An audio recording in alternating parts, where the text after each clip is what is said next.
विद्यार्थियों नमस्कार। History by captain doctor Rajendra J Maan Singh. ऐतिहासिक अध्ययन और अनुसंधान की इस कक्षा में मैं captain doctor Rajendra, associate professor department of history, government Dungar college Bikaner, आप सभी का फिर से स्वागत और अभिनंदन करता हूं। विद्यार्थियों, आज की कक्षा में मैं बात करूंगा मेवाड़ के इतिहास के घटनाक्रम के बारे में, राणा सांगा से लेकर राणा प्रताप तक। मेवाड़ के इतिहास के घटनाक्रम के बारे में जो जानकारी मैंने आपको इससे पहले की कक्षाओं में दी, उसी क्रम को मैं आगे बढ़ाते हुए आज आपसे बात करूंगा मेवाड़ के महाराणा उदय सिंह के बारे में।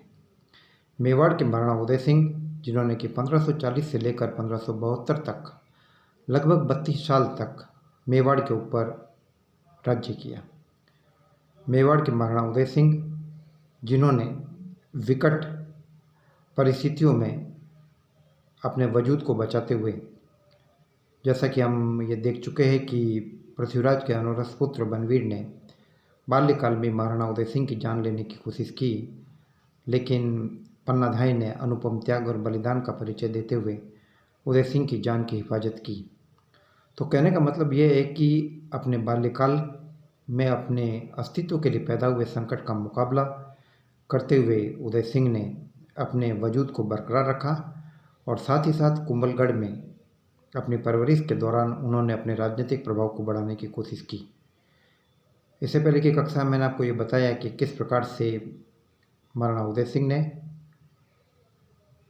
पाली के चौहान शासक अखेराज सोनगरा की पुत्री से विवाह किया और साथ ही साथ खरवा ठाकुर जेत्र सिंह की उस बेटी से भी विवाह किया जिससे कि मारवाड़ का शासक मालदेव विवाह करना चाहता था। तो इन तमाम बातों का विवेचन करते हुए विद्यार्थियों, मैंने आपको बताया कि उदय सिंह ने इस बात को अच्छी तरीके से भांप लिया था कि आज नहीं तो कल कभी न कभी मुगलिया ताकत का मुकाबला करना होगा और उस मुगलिया ताकत का मुकाबला करना होगा जिसे कि महत्वाकांक्षी सम्राट जलालुद्दीन मोहम्मद अकबर जिसका नेतृत्व कर रहा था। और जल्दी ही जैसा कि उदय सिंह ने सोचा, महाराणा उदय सिंह ने सोचा, वैसा ही संकट उसी प्रकार से उपस्थित हो गया और 1567 के आसपास अकबर ने एक विशाल सेना लेकर चित्तौड़ पर चढ़ाई करने का निश्चय किया। विद्यार्थियों, यह मेवाड़ के लिए काफ़ी संकट का समय था और महाराणा उदय सिंह ने अपने सभी मंत्रियों को बुलाया, उनसे सलाह की, मंत्रणा ली और ये तय हुआ कि मेवाड़ 2 मोर्चे पर लड़ेगा। एक मोर्चे पर चित्तौड़ में मुगलिया फौजों का मुकाबला करेगा मेड़ता का शक्तिशाली शासक जयमल मेड़तिया, जो कि मिर्जा सरफुद्दीन हुसैन मकवानी के हमले के बाद परास्त होकर चित्तौड़ में आ गए थे। जयमल और पत्ता और स्थानीय सरदारों पर जयमल की कमांड कायम की गई और लगभग 1000 घुड़सवार कालपी से बुलाए गए और 8000 अन्य सैनिक इकट्ठे किए गए और चित्तौड़ में पर्याप्त मात्रा में खाने पीने की सामग्री, रसद आदि को रखा गया। और साथ ही साथ ये तय हुआ सरदारों की मंत्रणा और सलाह से कि एक दूसरा मोर्चा और खोला जाए जो गिरवा पहाड़ियों और राजपीपला पहाड़ियों के आसपास के क्षेत्रों में रहकर मुगलिया फौजों पर दबाव बरकरार रखेगा और इसका नेतृत्व महाराणा उदय सिंह खुद करेंगे। और साथ ही साथ ये भी तय हुआ कि इस प्रकार 2 मोर्चे खोले जाने से मुगलों के ऊपर दबाव ज़्यादा कायम रहेगा और साथ ही साथ महाराणा उदय सिंह गिरवा और उसके आसपास की जो आबादी है उसकी रक्षा कर सकेंगे। तो इस प्रकार से पूरी की पूरी योजना तैयार की गई और चित्तौड़ दुर्ग के आसपास की जितनी भी बस्तियां, उन सब बस्तियों को खाली करवा दिया गया। कहने का मतलब है कि मुगलों को वहाँ से किसी भी प्रकार का सहयोग, किसी प्रकार की रसद, खान पान और आदि चीज़ें उपलब्ध नहीं हो पाए। तो जब अकबर को इस बात का पता चला कि मेवाड़ 2 मोर्चे पर लड़ने वाला है, तो उसने एक शक्तिशाली सेना, एक शक्तिशाली सैनिक टुकड़ी हुसैन कुली खान के नेतृत्व में देखकर कुंभलगढ़ के आसपास के क्षेत्र में भेजी राणा उदय सिंह की तलाश में, जो अपने मकसद में कामयाब नहीं हो पाई क्योंकि राणा उदय सिंह कुंभलगढ़ के आसपास नहीं बल्कि गिरवे के आसपास क्षेत्र में मौजूद थे और राजपीपला से लेकर गिरवे तक का जो आबादी क्षेत्र है उस क्षेत्र के अंतर्गत, पहाड़ियों के अंतर्गत वे कंटिन्यू रूप से लगातार घूम रहे थे और रक्षा पद्धति को कायम किए हुए थे।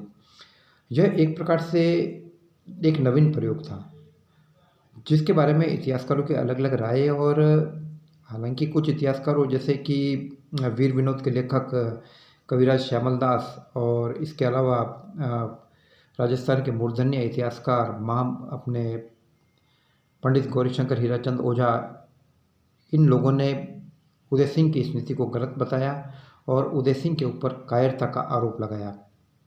और even annals and antiquities of the Rajputana के लेखक कर्नल जेम्स टोड तो एक कदम आगे बढ़ गए और उन्होंने उदय सिंह को कायर तो बताई, साथ ही साथ ये कहा कि महाराणा सांगा और महाराणा प्रताप के बीच में यदि उदय सिंह नहीं होता तो मेवाड़ के इतिहास के कुछ पन्ने कलंकित होने से बच जाते और मेवाड़ का इतिहास और भी ज़्यादा गौरवान्वित हो जाता। लेकिन विद्यार्थियों, ऐसी बात नहीं है। यदि हम उन परिस्थितियों का विश्लेषण करें तो हम ये पाएंगे कि उदय सिंह के ऊपर लगाया गया यह आरोप पूरी तरीके से निराधार है। यह उस दौर की युद्ध प्रणाली, बैटल टैक्टिक्स का एक हिस्सा था, जिसके तहत आसपास के क्षेत्रों को भी सुरक्षित रखना जरूरी था और साथ ही साथ चित्तौड़ को भी सुरक्षित रखना जरूरी था। दो भागों में ताकत बांटी गई थी। और दूसरी बात यह कि उस महाराणा उदय सिंह के ऊपर आरोप लगाना जिसने कि मालदेव से लोहा लिया, जिसने कि अपने पठान सूबेदार हाजी खान के ऊपर भी हमला करने में संकोच नहीं किया, तो कहने का मतलब ये है कि यह एक प्रकार का निराधार आरोप है जिसका कोई आधार नहीं है। और उदय सिंह ने बेहतरीन युद्ध प्रणाली और कूटनीति का परिचय देते हुए इस प्रकार की प्रणाली को अपनाया ताकि शत्रु को दो मोर्चे के ऊपर उलझाया जा सके। हालांकि इतिहासकारों के अलग अलग मत हो सकते हैं और यह अलग अलग धारणा है, और इसका काफ़ी हद तक कारण भी यही है कि इतिहासकार महाराणा सांगा और महाराणा कुंभा के दौर की तुलना महाराणा उदय सिंह के दौर से कर रहे थे। तो ऐसी स्थिति में उनको ये लगा कि उदय सिंह पीछे हट गए, जबकि उदय सिंह पीछे नहीं हटे बल्कि वे बाहर रहकर, दूसरे मोर्चे पर रहकर मुगलिया फौजों के ऊपर दबाव बनाए हुए थे। तो एक प्रकार से महाराणा उदय सिंह इस तरफ मौजूद थे और अब अकबर ने अपना पूरा ध्यान चित्तौड़ की तरफ सेंट्रलाइज किया। चित्तौड़ किले की नींव के आसपास बारूदें लगा दी गई और तोपों का हमला चालू कर दिया गया। और साथ ही साथ कुछ समय बीत जाने के बाद किले के अंदर की रसद भी खाली हो गई। और साथ साथ ये भी हुआ कि अकबर की एक गोली से जयमल की मृत्यु हो गई और इसके साथ ही किले के अंदर एक इस प्रकार का वातावरण पैदा हो गया कि अब आमने सामने की लड़ाई करना उचित है। राजपूतों ने बड़ी वीरता और शौर्य के साथ मुकाबला किया और कहते हैं कि राजपूत स्त्रियों ने इससे पहले जौहर किया और उसके अगले दिन राजपूत किले का दरवाज़ा खोल के केसरिया बाना पहनकर युद्ध के मैदान में आ गए। अकबर ने भी अपने हाथियों की सूंड के ऊपर खंजर लगाए। राजपूतों ने काफ़ी वीरता दिखाई और एक ईसरदास चौहान नाम के राजपूत ने तो अकबर के हाथी की सूंड के ऊपर खंजर से हमला किया और अकबर के हाथी का दांत भी उखाड़ने की कोशिश की। तो अकबर उसकी वीरता का कायल हुआ और साथ ही साथ अकबर कायल हुआ जयमल और पत्ता की वीरता का, और जयमल और पत्ता की वीरता को सम्मान देते हुए आगरा के किले के दरवाजे के ऊपर उसे जयमल और पत्ता की मूर्तियाँ लगाई। विद्यार्थियों, मेवाड़ के राजपूतों ने एक काफ़ी शौर्य का परिचय दिया, लेकिन जो कत्लेआम, जो नरसंहार अकबर ने इस समय करवाया वह अकबर के जीवन के ऊपर एक प्रकार का कलंक माना जा सकता है। राजपूतों ने अपने सीमित संसाधन होने के बावजूद जयमल और पत्ता के नेतृत्व में अद्भुत वीरता का परिचय दिया और हर राजपूत कम से कम 3 मुगलों के ऊपर भारी पड़ा।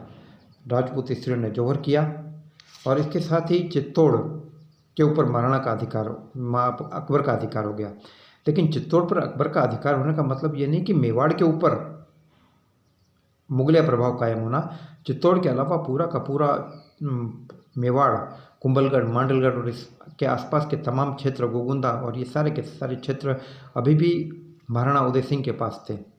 जब महाराणा उदय सिंह के पास चित्तौड़ की हार का समाचार पहुंचा तो महाराणा इस हार को बर्दाश्त नहीं कर पाए और 3 साल बाद इस हार के सदमे के कारण और अथक परिश्रम के कारण महाराणा उदय सिंह की 1572 ईस्वी में मृत्यु हो गई। जब महाराणा उदय सिंह का मूल्यांकन किया जाता है तो हम ये कह सकते हैं कि महाराणा उदय सिंह एक बेहतरीन रणनीति प्रणाली के सूत्रपातक थे और अपने जीवन के प्रारंभिक कष्टों से उबरकर उन्होंने मेवाड़ को वापस मजबूती प्रदान की। वह मेवाड़ जो कि राणा विक्रमादित्य, राणा रतन सिंह, राणा विक्रमादित्य और बनवीर के समय में काफ़ी कमज़ोर हो चुका था, उस मेवाड़ को उन्होंने मजबूती प्रदान की। महाराणा उदय सिंह ने मालदेव के कुंभलगढ़ पर हुए हमले को विफल किया। महाराणा उदय सिंह ने न केवल सिसोदिया सरदारों पर अपना प्रभुत्व कायम किया, बल्कि राठौड़ सरदारों के बीच में भी अपनी प्रतिष्ठा और सम्मान को उन्होंने बढ़ाया। और इसके साथ साथ जब शेरशाही हमले का संकट चित्तौड़ पर पैदा हुआ तो उदय सिंह ने काफ़ी बुद्धिमत्ता का परिचय देते हुए किले की चाबियां शेरशाह के पास भिजवा दी और कुछ समय बाद वापस किले पर नियंत्रण कायम कर लिया। यह महाराणा उदय सिंह थे कि जिन्होंने 1557 में पठान सूबेदार अजमेर के पठान हाकिम हाजी खान को भी चुनौती दी और उसको भी उन्होंने परास्त किया। तो कहने का मतलब यह है कि महाराणा उदय सिंह अपने दौर की बेहतरीन रणनीतिक प्रणाली के सूत्रपातक थे। चित्तौड़ हमले में उनका डायरेक्टली नहीं डटना उनकी वीरता के ऊपर प्रश्न चिन्ह नहीं है, बल्कि यह उस दौर की युद्ध प्रणाली का एक हिस्सा था जिसका महाराणा उदय सिंह ने अनुकरण किया। लेकिन इसके बावजूद महाराणा उदय सिंह के व्यक्तित्व में कुछ कमियां थी। कहा जाता है कि वो अपनी भटियानी रानी के इतने ज़्यादा प्रेम में थे कि उन्होंने अपने योग्य पुत्र महाराणा प्रताप के उत्तराधिकार की अवहेलना करके भटियानी रानी से उत्पन्न हुए अपने पुत्र जगमाल को मेवाड़ का शासक बनाने का प्रयत्न किया, जो किसी भी प्रकार से उत्तराधिकारी बनाने का प्रयत्न किया, जो किसी भी प्रकार से व्यवहारिक कदम नहीं ठहराया जा सकता है। लेकिन इसके बावजूद महाराणा उदय सिंह का मेवाड़ के इतिहास में महत्वपूर्ण स्थान है। यद्यपि यह सहयोग है कि महाराणा प्रताप और महाराणा सांगा जैसे पराक्रमी और बेहतरीन शासकों के बीच में आने के कारण उनके व्यक्तित्व का आभामंडल कुछ कम पड़ जाता है, लेकिन इसके बावजूद उनकी योग्यता में और उनकी प्रशासनिक क्षमता में किसी भी प्रकार का संदेह नहीं किया जा सकता है। विद्यार्थियों, आगे की कक्षा में मैं आपसे बात करूंगा इतिहास प्रसिद्ध प्रातः स्मरणीय महाराणा प्रताप सिंह ऑफ मेवाड़ के बारे में। जय भारत, जय हिंद।